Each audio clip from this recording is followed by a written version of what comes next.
Hey, what's up guys? So today I am in a 2014 Toyota Corolla and I'm replacing the radio, so I got to take this one out.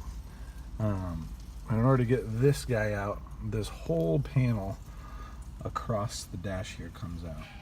So what I usually do is I'll lower the glove box and I'll kind of start on here and you can just kind of pry out. Oh yeah. See, that'll come with, and the vent comes with it.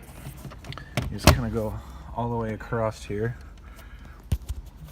Might need a panel popper, kind of edge it along. When you come to these vents stay in, just the outside comes out. We'll be able to do this with one hand.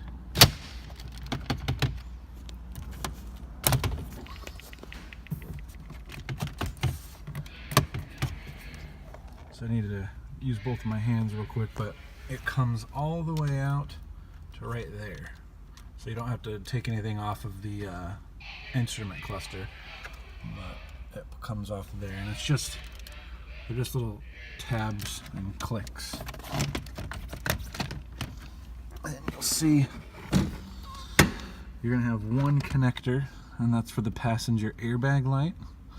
Always want to be careful. These are okay to unplug, but you just don't want to cycle the ignition while it's unplugged, or else it'll throw an airbag light. And this guy's just a little tab you push down and pop out. On this side, looks like you do have your hazard switch, which is also plugged in.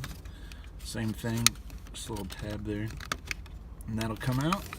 And you've got your entire panel removed. So now with that removed, the radio is held in by 4 10mm bolts. So you got 2 on the right side, 2 on the left side.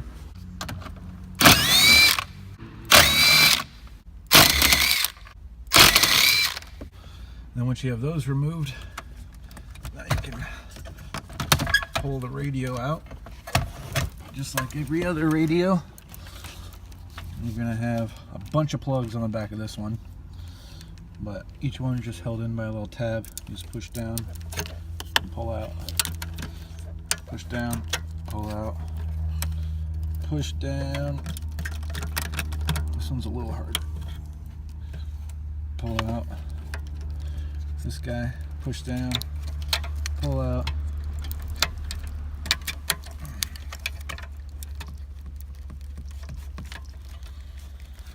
It's hard to do with one hand.